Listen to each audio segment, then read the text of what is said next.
Now because I left them for a reality show.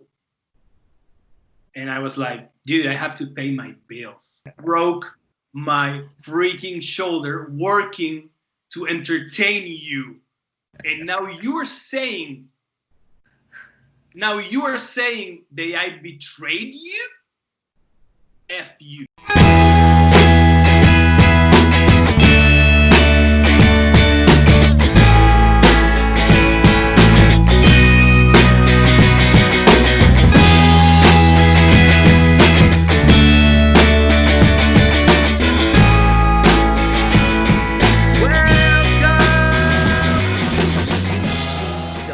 Talks. I am your host, Media Director Cecil Sharpe, and I have the best episode ever coming to you in just a minute. We have international superstar Ariel Levy. He is an amazing professional wrestler out of Chile, wrestling out of CNL, any other promotion down there, all over South America, Puerto Rico. He's a good friend of ours. Came and trained at the CCW Training Facility before his WWE tryout, and he is going to be on the WWE Espanol pre-show Sunday for Extreme Rules. But most importantly, he's awesome, and he has a heart of gold. So that's coming up today. Quickly, beforehand, Nashville, Tennessee, Lucha Mania 2020. We have some matches already announced. I'm going to do a full rundown next week for you. But get your tickets today for Lucha Mania, July 25th at Helios Granite in Nashville, Tennessee. We are excited. Anyway, let's get to the interview. And we are back with one of the best guests in CCW Talk history. He is the current CNL National Champion. He is the former Wrestling Superstars Tag Team Champion. He's doing some analysis for WWE Latin America. He's a big star. He's an actor. He is everything that you want to be, that you want to know in professional wrestling. Please welcome Ariel Levy. How are you, brother?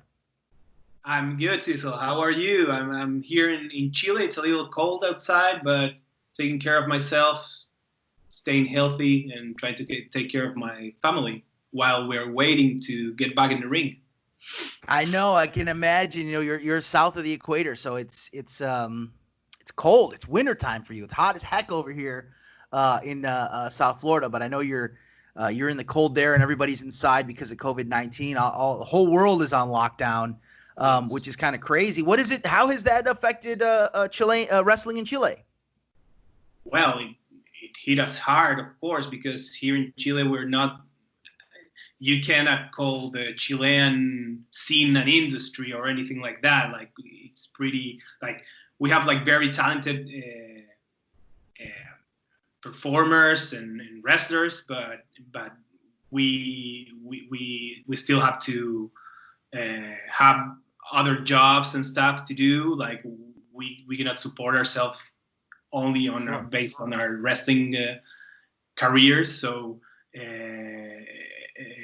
it's basically, if you don't run shows, your promotion will not survive. So we're in that scene right now.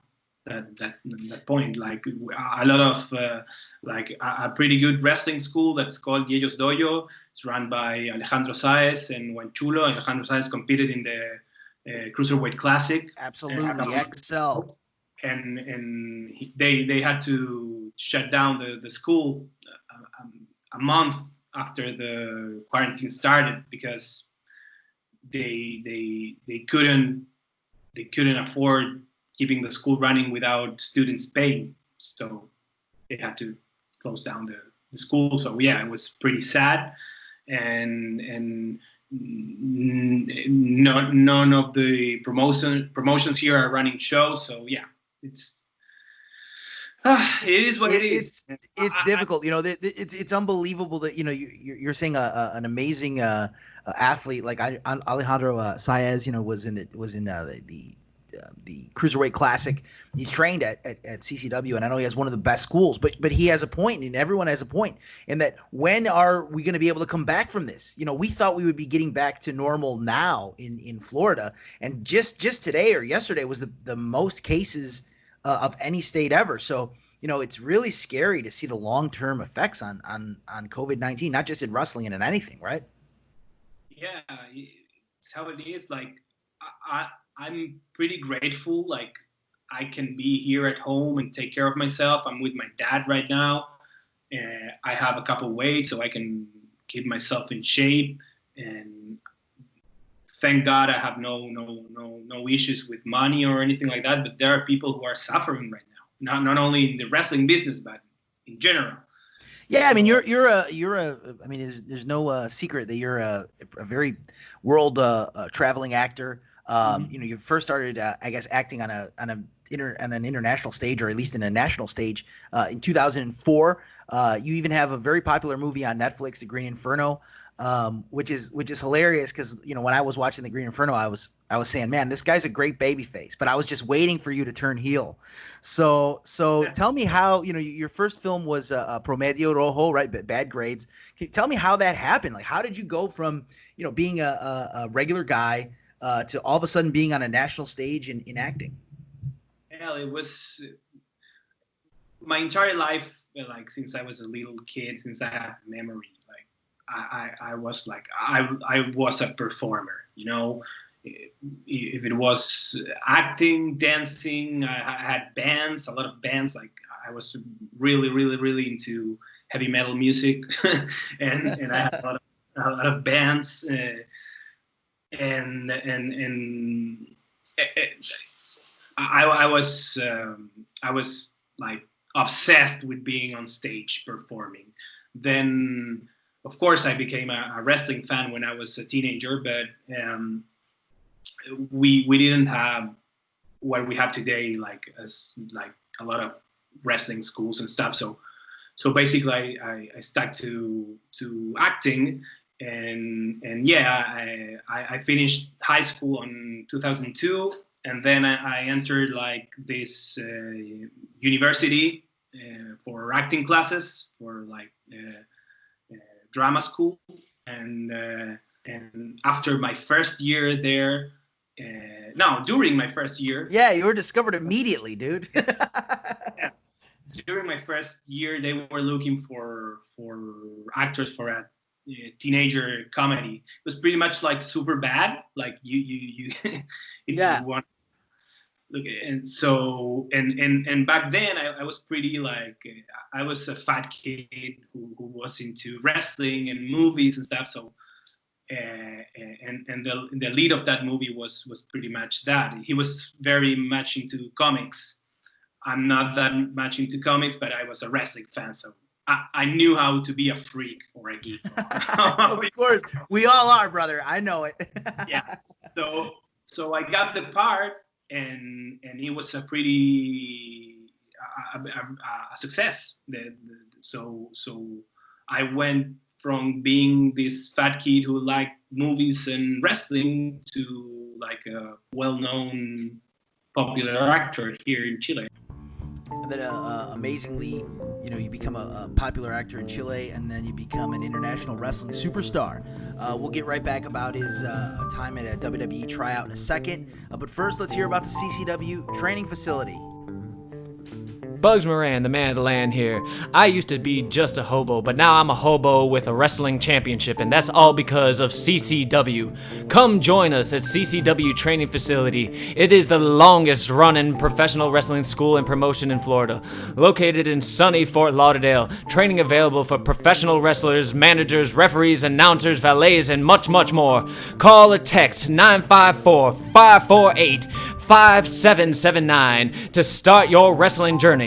As head trainer Pablo Marquez says, you don't have to be great to start, but you have to start to be great. Again, call 954-548-5779.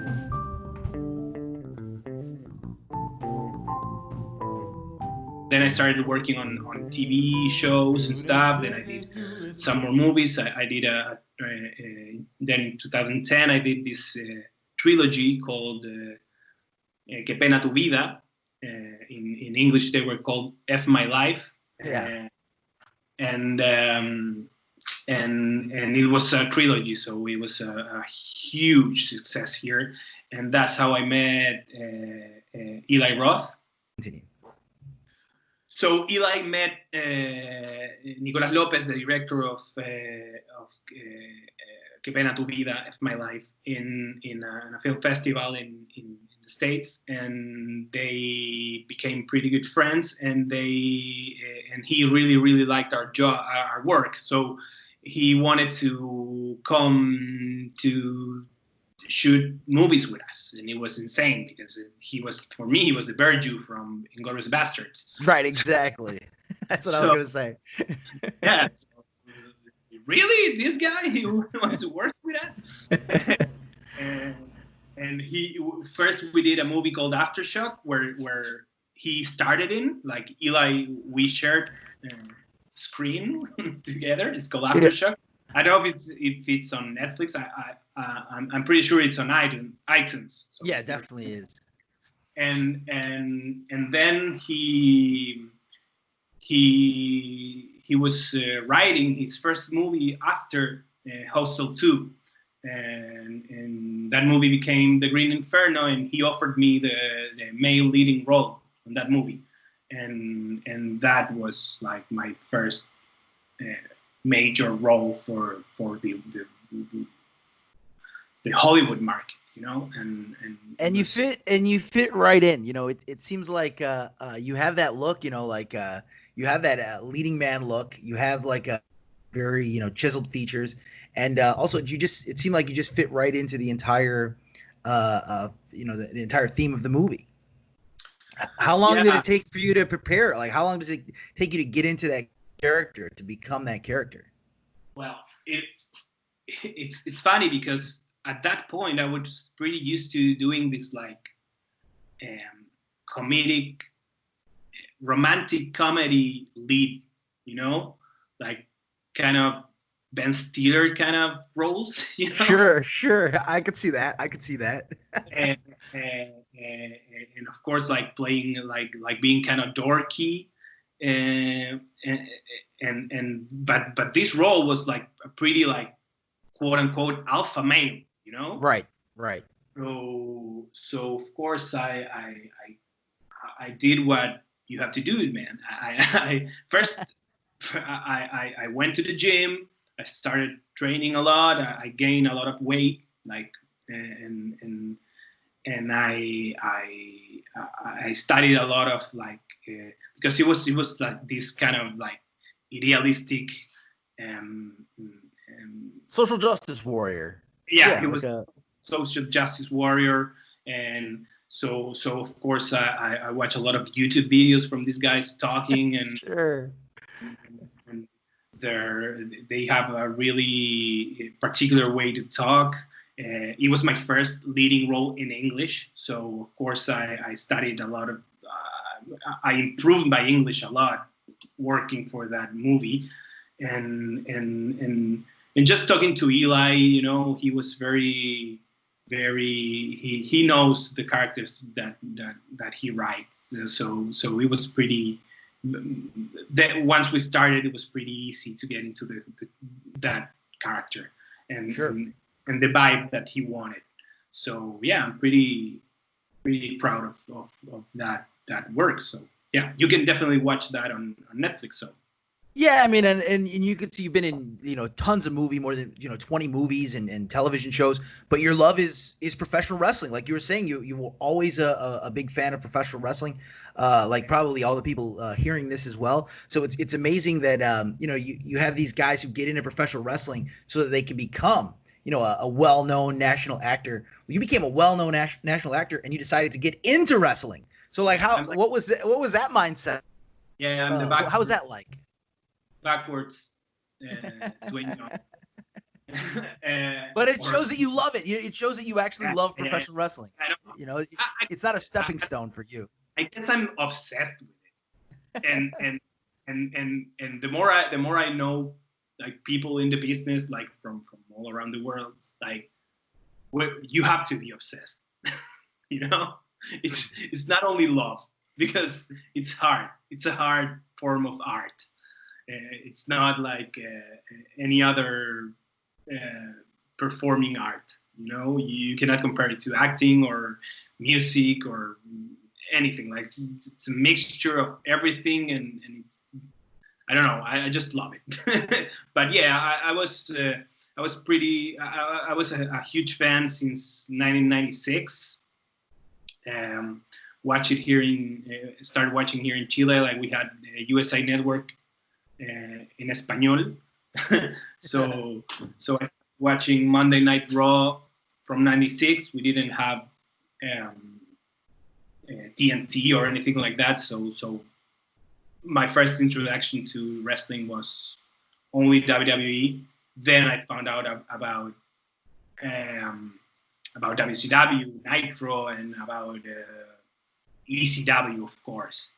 And I remember getting bootleg VHS from Heatwave, and I don't know, from ECW shows, from TV, ECW TV, and everything, and then, of course, like, getting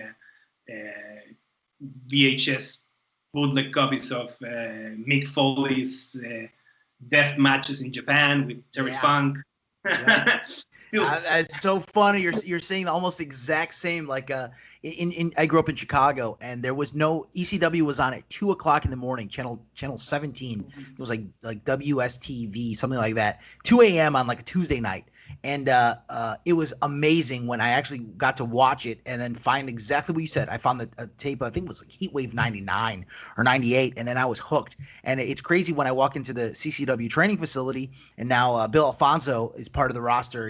He's there helping us, and then it's just this. My mind just explodes to see, Bill Alfonso's here, where that was the guy on television, screaming right down the middle. So it's funny. It's like it almost makes things better when it's harder to get, like if it was in our face all the time, it probably wouldn't have felt so amazing to watch ECW, but you had to go get the tape, Teenagers now have everything so easy, dude. 100%. 100%.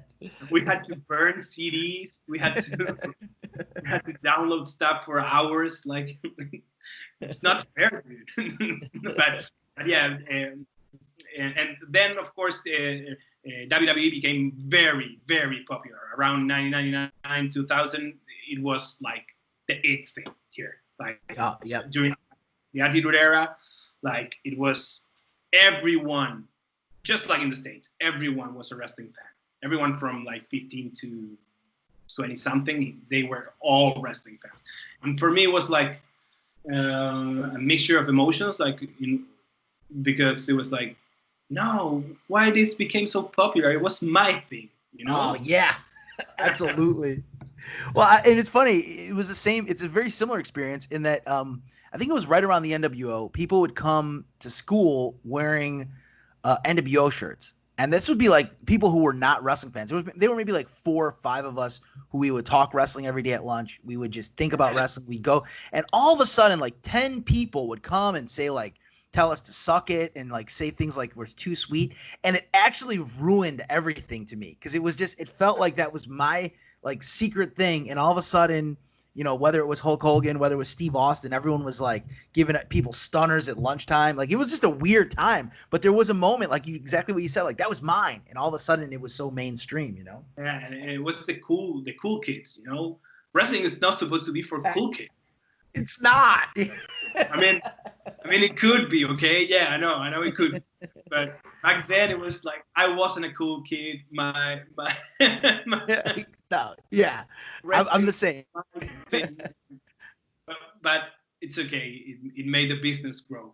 So then, as I said, as I was telling you, like, I became an actor and I started working, but I never stopped watching wrestling, of course. Like, when the boom period of like the Attitude Era and all that stuff, like after the invasion and stuff, like then WWE got canceled from Chilean TV. Wow.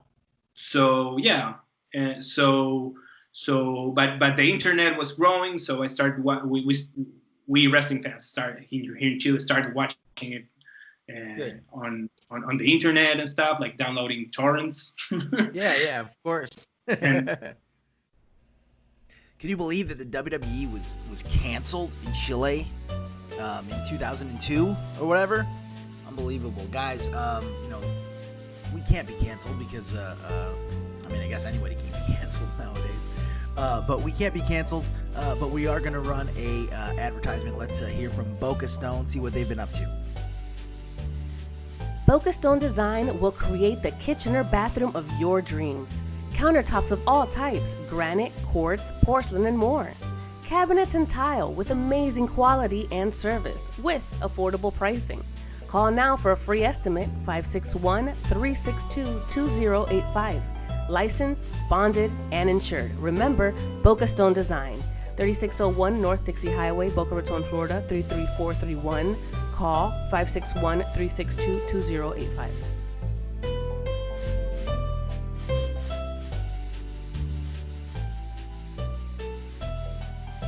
And then, but yeah, I was getting very deep into my acting career. So of course, yeah, that's when you were at that point you had gotten into a drama school after high school, and then you became basically a star pretty quickly out of that. So at that point, then we all take our little bit of time away from professional wrestling on occasion. You had a pretty good reason to. Yeah, and then that was like 2000, and suddenly in 2015, like that was like almost 5 years ago. 2015, I was already a very established actor, and I was on a dancing show, like Dancing with the Stars, but the Chilean version. Sure. And well, but I've done at that point I've done some like interviews in late shows and stuff in Chile, and they always ask me like, what do you want it to be when you were a kid? What do you want it to be like growing up? And you always wanted to be an actor, right? And I was like, no, actually, I wanted to be a pro wrestler. What? Like The Rock? Yeah, I wanted to be a pro wrestler. I was obsessed with it, and I still watch it, and I love it. So these guys from a Chilean company, if you can call it company, that was CNL. Was it CNL? Was it perfect? Yeah. It was they were starting to. They wanted to build a company that looked bigger than the Chilean indies, So that's why the name, like CNL, Campeonato Nacional de Lucha, Chilean National Championship, Wrestling. I love the name. Yeah, it's wonderful. It's like they want to create like the big leagues of wrestling, of pro wrestling in Chile. So they, for the first show, they called me and they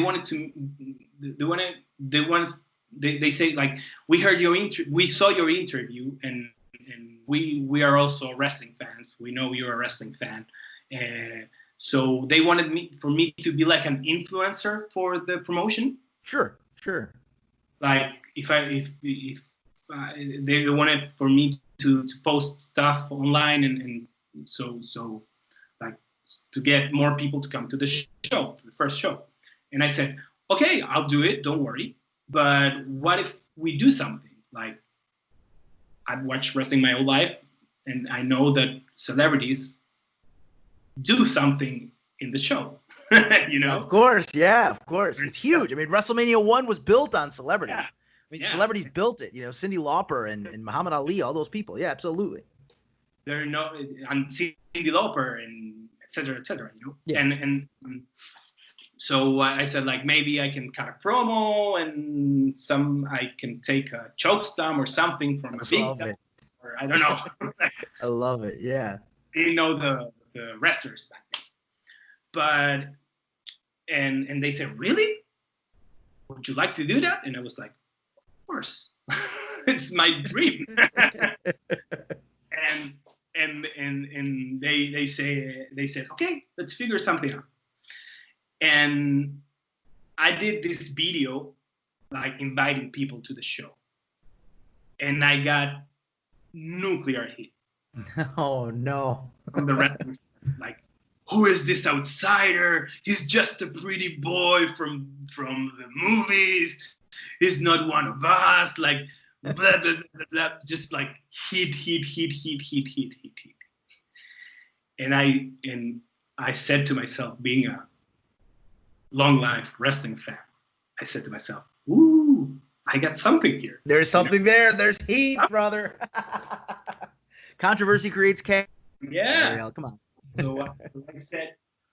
So I said to the promoter, I said, what if I do something like 2003, The Rock, when he was Hollywood Rock. Absolutely. And he cut these promos like, I'm better than you guys because I'm a star now. I'm better than I used to be a wrestling fan, but now I grew up. Now I'm in shape. Now I'm not a virgin anymore. I love it. And they were like, yeah. And the promoter was, really? Would you like to be the like a heel? Would you like to be a bad guy? And I was like, of course.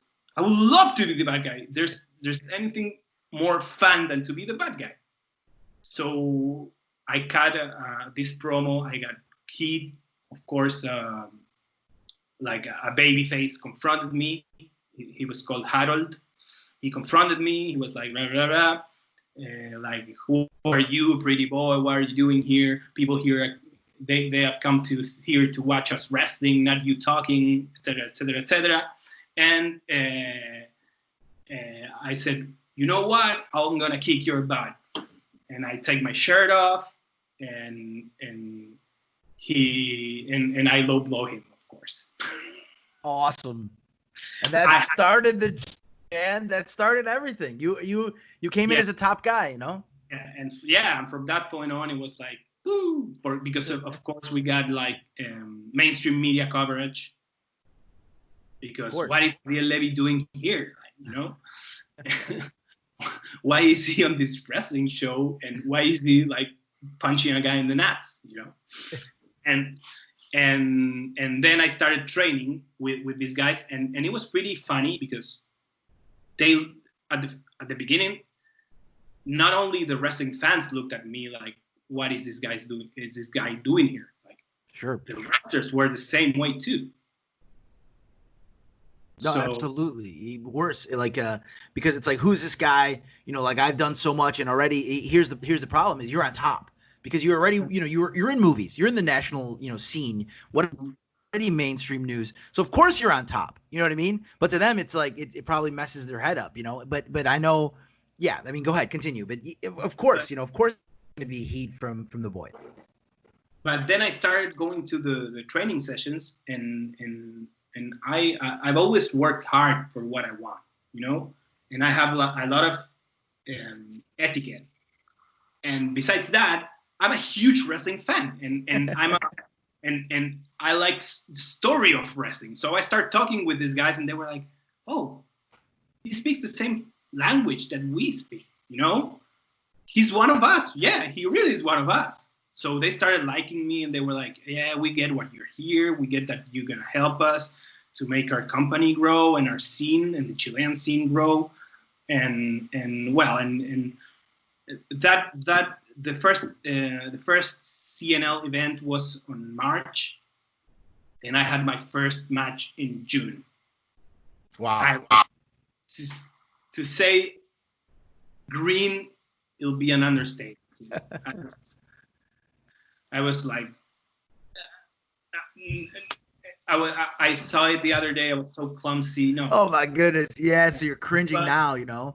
But because one of your reputations is that you have to work harder, because you Yeah. don't want that type of you have to go in there and you have to work as hard or as long.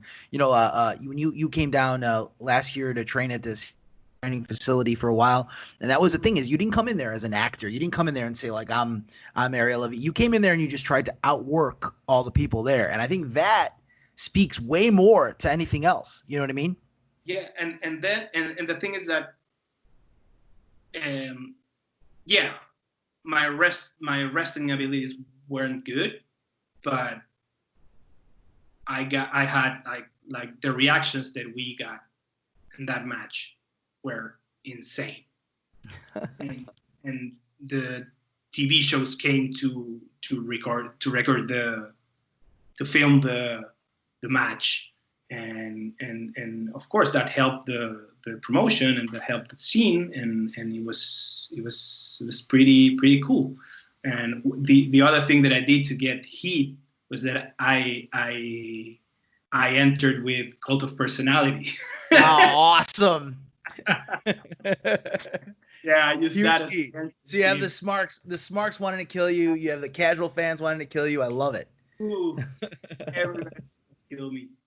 The next and yeah. So it wasn't a good match, but it was a great start, and we created a lot of buzz from that match.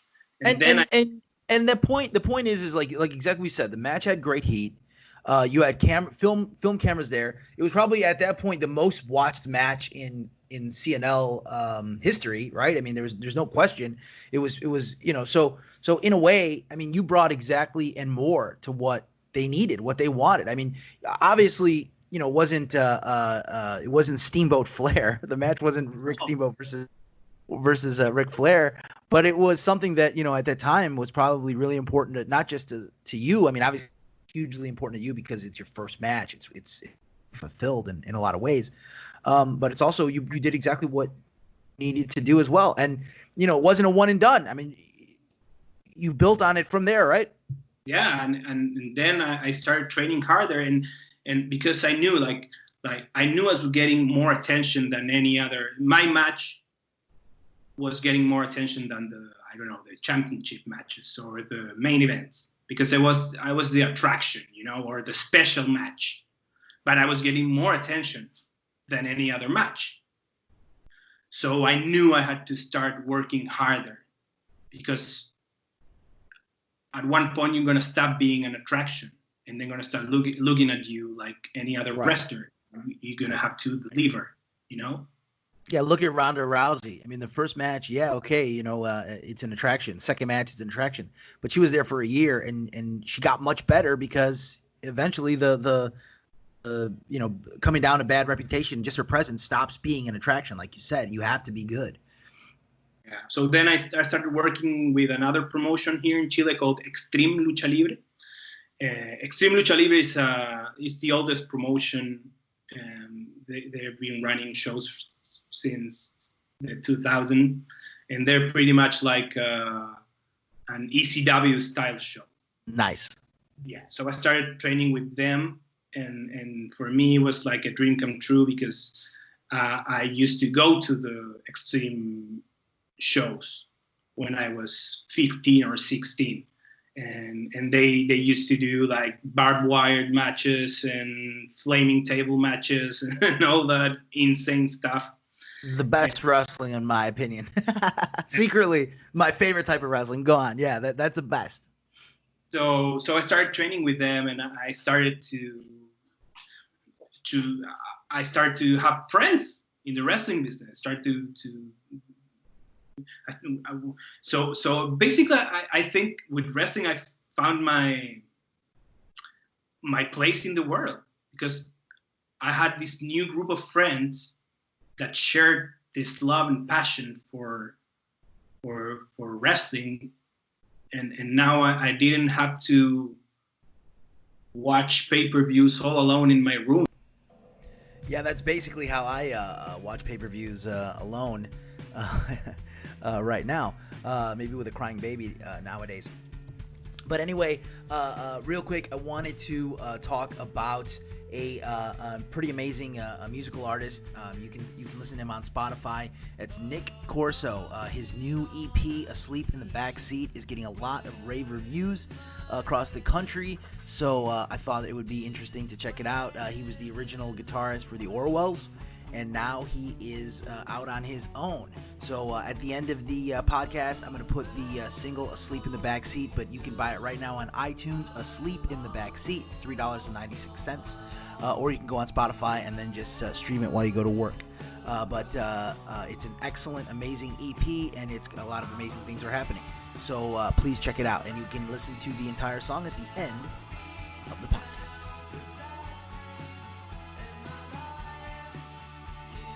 Right. Totally. I mean, right now I have because of the quarantine. Right?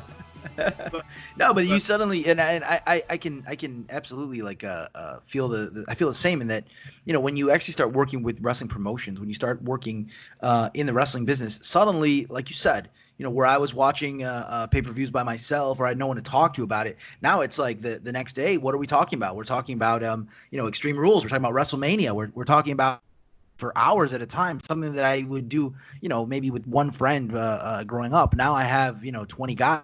It's the same way, accepted into a wrestling promotion. You know, yeah, of course we're there. We're here trying to put on great matches for everybody. We're trying to put on a great show, but also it's a brotherhood. Yeah. So I found that brotherhood, and I loved it, and I've been loving it since that day, and of course we drank a lot of beer, and of course, but we had very, very good training sessions, and I learned a lot from that time, and of course I cut my teeth into the business. I started like helping to put the ring.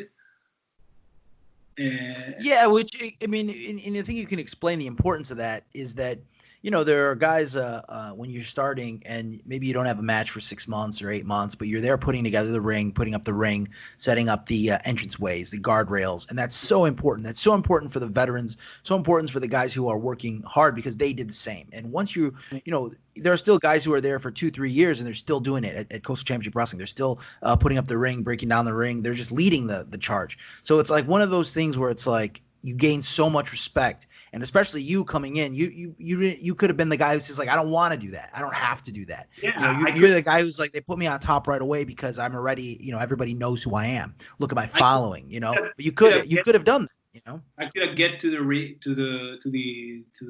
venue like right before bell time because I'm on the last match or the one after the intermission. I don't know. So I could have, you know, but I was the first one to be in the venue helping, and that helped me to be accepted by the guys, by the boys and the girls in the locker room. So yeah, fun times. And then of course for me wrestling, I continued my acting career.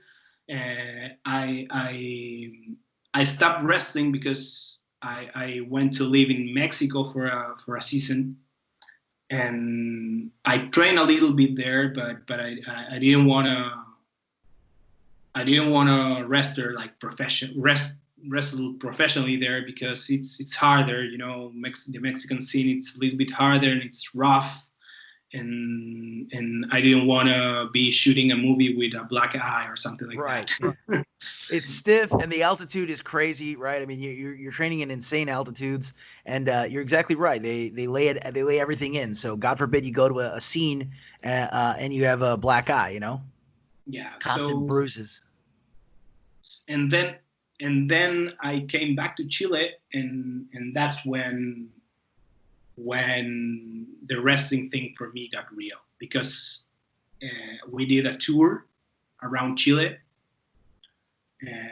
We did a 5-day, 5 shows all around Chile, and I lay like a challenge, like if I win every match in this tour, I'll be the #1 contender. and they accepted my challenge, and I won every match in that tour. And that was the point that people shift their view about me. Like, oh, he's a wrestler now. He can wrestle, you know? So when I finished that tour, we had our first big show of the year in Santiago, and I wrestled the champ, the CNL champ back then. I entered as a heel, and at the end of the match I was a face. That's awesome. Yeah, and the cool thing about it is that we planned the match to get that reaction. That you had finally broken through, and that you got the respect as a wrestler, and the crowd would respect you. It's yeah. Yeah, it wasn't that it only happened. We planned that reaction. Of course, people were already like changing their mind about myself in the wrestling business here in Chile, but that match made me. Yeah. For the wrestling smart fans. that was your Austin and Brett moment, you know. That was that turn, that double turn, right? Other guy turned. I was okay. Just one. You. That was was your moment to break through. It wasn't a double turn. I lost the match, but I gained the respect of the CNL audience. Don't you love when wrestling works? Like, you know, it burns me because it hurts me so much when I see like intended wrestling storylines like for WWE that just don't work. Crowd reaction doesn't go. But isn't it just magic when it does? It is. It's the best. But you know what? I forgot like a very important point of my history. Like going back like a couple of years, 2 years before that match that I was talking about, I had the privilege to face X-Pac, Sean Waldman. Yeah, absolutely, yeah. And he came and we did like a 3-on-3 match, like Team Levy versus Team Vergara. Eddie Vergara was the CNL champ back then. And Eddie Vergara, of course, one of his teammates was Sean Waldman, X-Pac. And I had the chance, like being this actor, very green wrestler, to face one of the greatest in-ring performers of all time. Yeah, absolutely. That sounds nerve-wracking, right? Like a guy who, you know, I remember when he was the Kid Lightning or Lightning Kid in like GWF when he, God knows how old he was, probably 19. And now this is him fully fleshed out, you know, such an amazing wrestler. And then you're coming in to do your thing, right? Yeah, for a long time he was like the gatekeeper for the WWE. Yeah, absolutely. He was the guy that if they wanted to see you could work, they put you against 1, 2, 3 Kid, you know, put you against X-Pac. So, of course, it was a big event for CNL because like international guest star and stuff. So I make my entrance and I cut a promo. I had a great heel reaction once again, and then I worked the match, and of course I was very, very, very nervous because I had to work with Sean. But he was so generous, man. He was so open for our ideas. He was so like, I learned so much from that match. I can even, I don't know, like he was so generous and he went over. I mean, the team Vergara went over. Right. But the next day, the promoter called me and said, "Hey, we're having lunch here with Sean. Can you come, please?" And I was, of course, I would love to go there and say hi to Sean before he goes back to the States. And Sean was like, "You know what, man?" Yeah. Hey, man. Yeah. you should have gone over yesterday because I saw your promo, and you got it, man. You got it. I mean, wrestling moves, you're gonna learn them. You're gonna learn how to work a match, but you understand it. And I was like, wow, really? Yeah. So and he was like, now you have to, and he was like, you know what? We're gonna shoot now like a promo for internet where you attack me on the parking lot of my hotel. Awesome. So you can get your heat back. Because he was like, yeah, I came here as a star, and I have a career, you know. I'm already a star, and I'm already a former WWE tag team champ and European champ, and et cetera, et cetera, et cetera.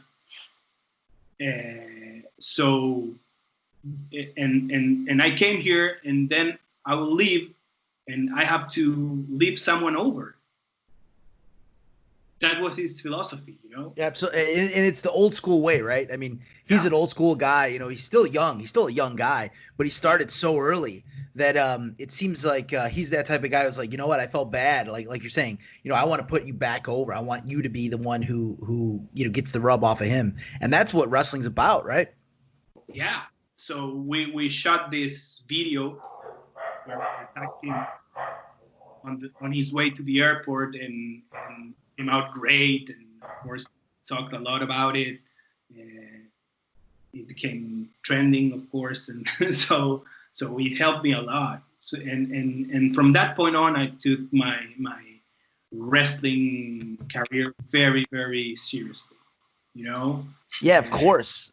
You know, you had that moment where, you know, you probably realized at that point that you can go a lot farther than, you know, what you probably had in your mind. I mean, of course, being a national champion in Chile and being a huge guy, a huge wrestler in Chile is a great thing. But, you know, when someone like X-Pac, like Sean Waltman tells you that you get it, that you understand, that's when you know, like, you know, maybe you can do this on a global level, right? Or you should be doing it on a global level. Yeah. Yeah. So then, well, it was 2018, and 2018, the match with Sean was in 2016. Then in 2018, I had this match that I was talking about where I became like a face for the first time in my career. And I became like, and I started working. It was very funny because I used to be this character who was like this a-hole, who was like a star and a superstar, and I'm better than you, and blah, blah, blah. But suddenly I started working as an underdog. Yeah, of course. and it was not as fun as working as a heel, but it was very, very interesting to work as a face, to sell. I had the chance to sell a lot, to get sympathy. You know, you're there to get the sympathy of that crowd now, instead of their hate, you know? And I had the chance to start using more flashy moves and stuff. Right. Less brawling, more like, and I started getting more info about how to work matches, how to put on matches, how does what is my comeback, for example, you know? So then, yeah, after a couple months, I became, for the first time, the CNL champion, and against Valentin Bravo, who's another friend of mine, and I became for the first time a CNL champion. We shot an angle on TV on Fox Sports Chile the week before the match. Where I saw it. It has like millions of views. I thought it was great.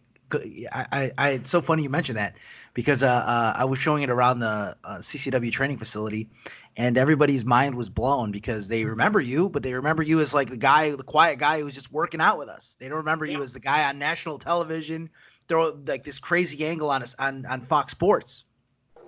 Yeah. So so of course, and then I kayfabed like a rib injury. After that, I posted like an X-ray image of a broken. And I said, I don't know if I'm going to be able to wrestle for the championship for the championship this Sunday. My doctors advised me that I don't do it, but you know what? I will. So, I'll do it anyway. I'll do it anyway. I don't care about my rib. so I gained sympathy, of course, with that. Of course. And I won the match. I won the championship, and was as Kevin Nash once said, like your first championship is one of the only real things in the business. And you winning that championship, it also kind of springboarded you into your tryout with the WWE. Yeah, man. A couple of weeks after I won the championship, WWE announced the first Latin American tryout, and of course you had to apply online, and people from all over Latin America applied, and I got the tryout. I got to be part of the first Latin American tryout on December of 2018. 2018. But on my first defense of the title, I had a separated shoulder. Oof. Oh my goodness. Yeah. So this was in October, and the tryout was going to be in December. And my doctor said, okay, no any kind of sport in 3 months and no resting for 6 months. Oof. Yeah, so right there, it's the height of everything. You just won your championship. The crowd is finally they've turned you.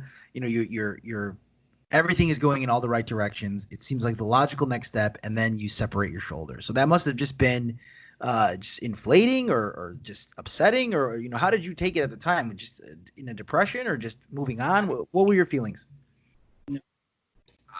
Of course I went down, dude. I cried a lot, and I felt guilty because the match was a ladder match. And I thought maybe I should have taken care of myself. Can you imagine what Jim Cornette would have said? you have your tryout coming up, and then you're doing ladder matches. That's what Jim Cornette would have been insane, Yeah, and the match was already booked, before I got the call for the tryout. So it was already announced, and yeah. So yeah, I felt a lot of guilt, a lot of anger, of course. Yeah, not a good time, but the next day, I gave myself permission to be sad, to be angry. But the day after that, I was already in the gym, like. Yeah, exactly. Thinking about the next thing, right? Like you're right. Give yourself a day, but then just move forward, right? Yeah, and I emailed the WWE. I emailed Canyon Seaman, who's the VP of Talent Relationships,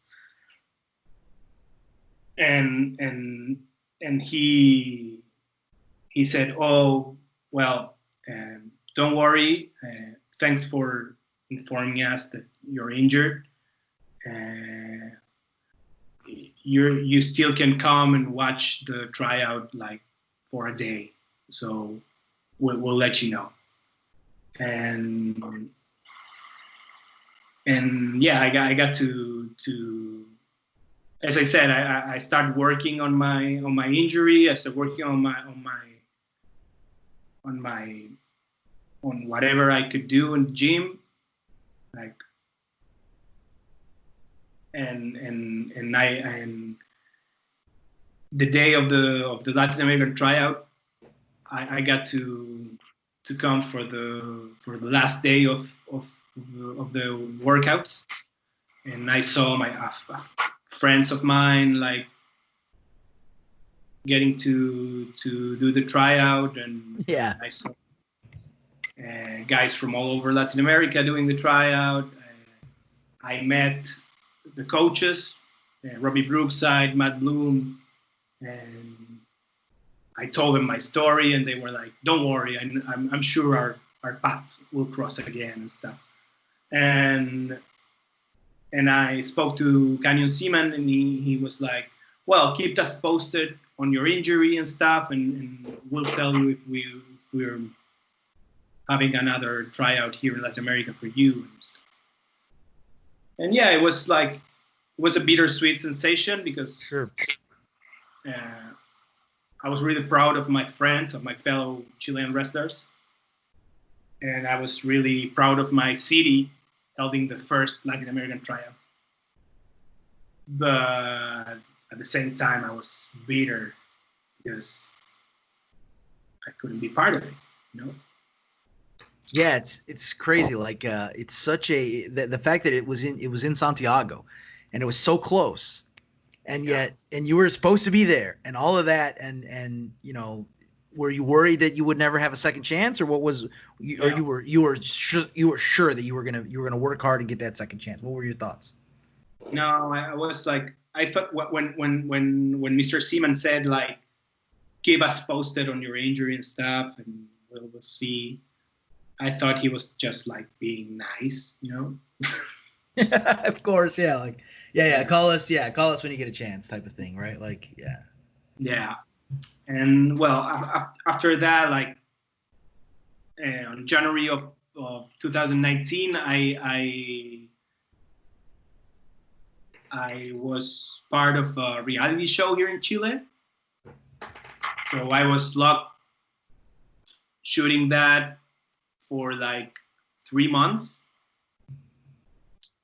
And then I came back, and then I recovered my injury, and I came back to CNL on June last year, and of course I had a lot of ring rust and stuff. Yeah, you were gone for like 6 months at that point, right? A little longer than that. More. Wow. Yeah. It was like 8 months. Wow. So yeah, getting right back on the horse. Oh, because you had the reality show as well. It's like getting right back on that horse, you know, and doing your matches and doing your you know, your whole return thing. It's not easy. Yeah. So I started working out and training for my new matches and stuff. I was already put into the title picture again because I never lost my title. But I was a heel again. Of course. Yeah. Now because I left them for a reality show. And I was like, dude, I have to pay my bills. I have to pay my medical bills. I broke my freaking shoulder working to entertain you. And now you are saying that I betrayed you? F you. I love it. I love the angle because the best angles are truthful, right? Yeah. So it was pretty easy. My promos back there are the best promos of my career, and I had pretty good matches. One with a guy called Rocket. It's posted on my Instagram. That match is posted on my Instagram. Because last year CNL started doing shows for YouTube. Like every Saturday we had shows, 9 p.m. on YouTube. Awesome. CNL Chile. You can look for it. Also. Yeah, for sure. We'll post it in the show notes as well. Yeah. So thank you. So So I started working matches here. I was in shape again. I was working a lot, and I had a call from Mexico to work on another film. All right, guys, we're going to cut this into 2 parts, but the next part is going to be some awesome stuff with Ariel talking about training at CCW, his WWE tryout, and then a little bit of controversy with Chris Jericho, using Jericho's finisher and you know, talking to Jericho. So that'll drop actually probably tomorrow or just in a day or two. In the meantime, check out Asleep in the Backseat. This is Nick Corso. Check it out on Spotify, iTunes, and right here, right now.